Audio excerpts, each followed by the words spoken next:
Hey guys, welcome to the Lone Ghouls vlog a day 8.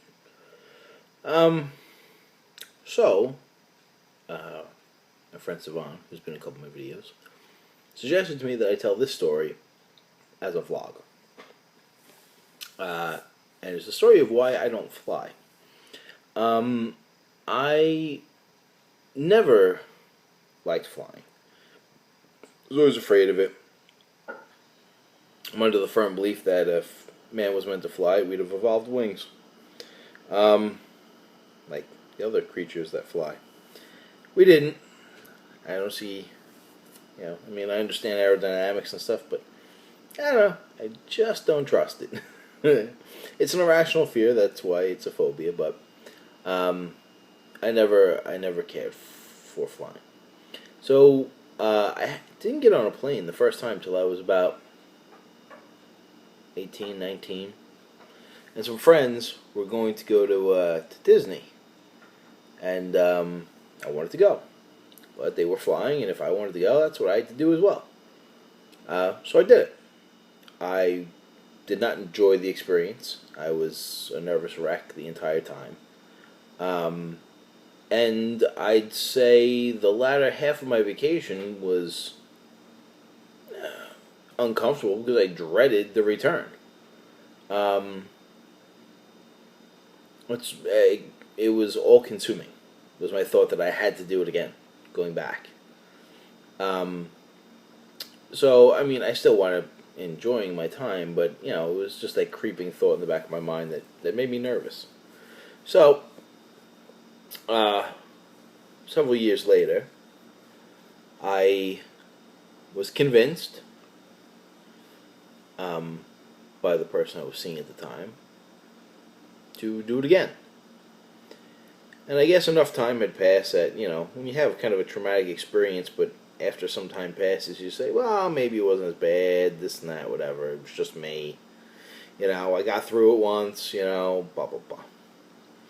So, when I went to take my second trip down, we went to, we left at LaGuardia Airport in the city.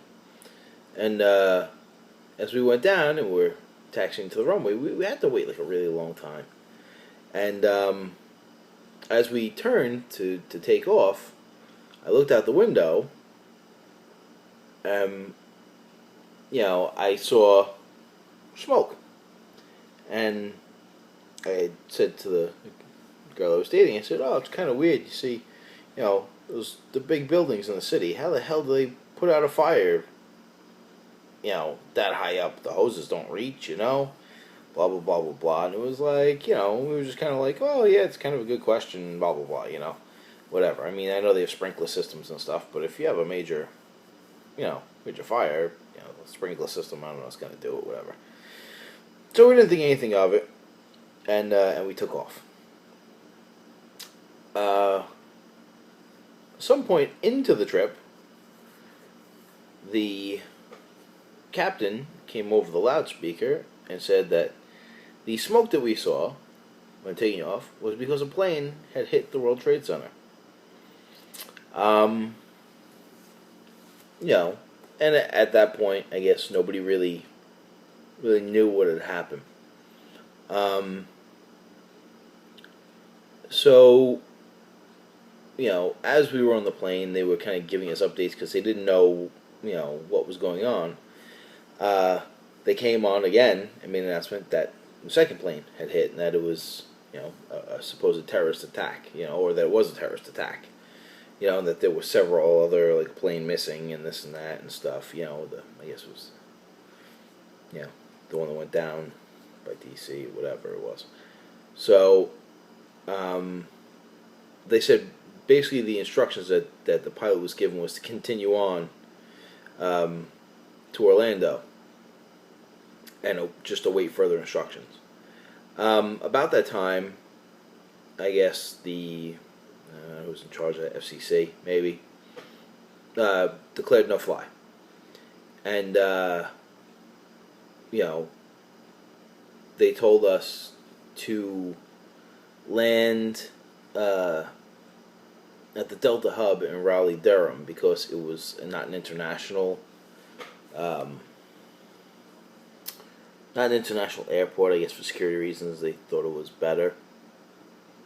But it was kind of weird because the pilot would come on over the PA and tell us what was going on, and then when the actual, I guess when they finally made the final announcement, he actually came out from the cockpit and and stood in the front of the plane, where they have the microphone where they give you the instructions on how to do your safety procedures and stuff. And he said, I'm Captain so and so and this and that, and I felt that I should address you in person, you know, because of what the situation is, and this is what we know so far. And he briefed us basically on what had happened. And everybody was visibly shaken. Ironically, I think that I was less nervous about being on the flight because I was more in shock of what had just happened. When we finally landed in Raleigh, Durham, North Carolina, the airport was just flooded with people trying to reach their homes, families, And we went and we tried to use the payphones to call home to let people know that we were okay, And I remember this distinctly, taking the payphone and the payphone message saying, due to the natural disaster or tornado in your area, you cannot complete this call. Never heard a message like that before. So we went through, and eventually, because they declared the no-fly, the airline put people up in hotels till they could wait till whatever happened. We stayed in a hotel nearby.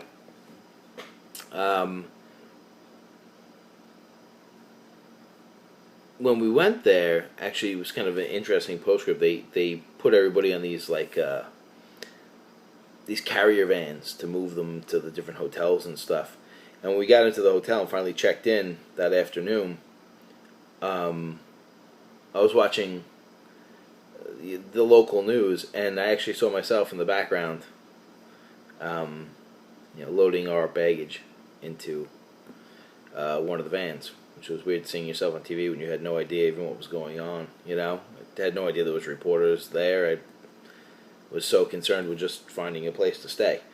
Anyway, so when we did land in the airport, before they told us, that we were going to be put up, or that they declared the no-fly or whatever it was, there was a lot of people just kind of packed in this little newsstand in the airport, just listening to the radio, and the news coverage coming through live. And and they announced, the first tower coming down, and it just, the looks on people's faces, it's kind of surreal almost. You don't comprehend destruction on that level, or especially not close to home, and I think it really shook a lot of people. I can say, I was disturbed by it, and I don't think anyone that was there at the time can say that they weren't disturbed by the imagery or just the acts of violence.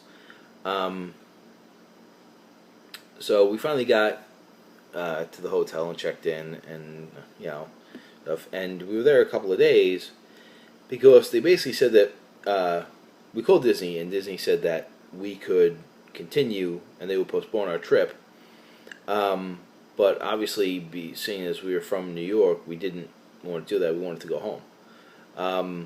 Delta, I have to say, they were really cool. They said that anyone who wanted to take Amtrak back, that they would pay the difference for the ticket. which was really cool. But a lot of people did that because nobody wanted to fly at that time. So it wound up taking 4 or 5 days probably until we could get tickets on Amtrak to go back to New York. Tried to make the best of a bad situation and explore Raleigh a little bit, but obviously, you're not really enjoying yourself, seeing as the circumstances of, why you were there. But we did eventually get it, and we came back, and obviously, everyone knows someone either close to them or secondhand or a friend of a friend, or, and you start to hear the stories of the people that are missing and stuff, and it's disturbing, but that where this was going was that's the reason that I don't fly. I didn't like flying before. I did it once, and when I went to make my second attempt, it was September 11th, and my plane took off between the two planes hitting, and my thought was kind of like, I tempted fate, and I won, and I'm not going to try to do again. Yeah, I mean, obviously, anything could have happened. I could have been on one of those things, or, So, that's it, I'll drive cross country, don't bug me. I take a train everywhere. Days, I love it. No airplanes. It kind of limits my options, obviously, because every time you want to take a vacation, you gotta add an extra week travel time to go everywhere, or more. But yeah, and most people who kind of laugh it off, like, well, it's the safest way to travel, and this and that, and then you tell them your story, and they go, I can see why you don't want to do that anymore. So that's it. It was pretty somber, this vlog. Anyway, that's it. Any comments, questions, something? Put them in the comments below. Like it, don't like it, whatever you want. Just watch the videos. That's it for the Lone Ghoul. Cheers.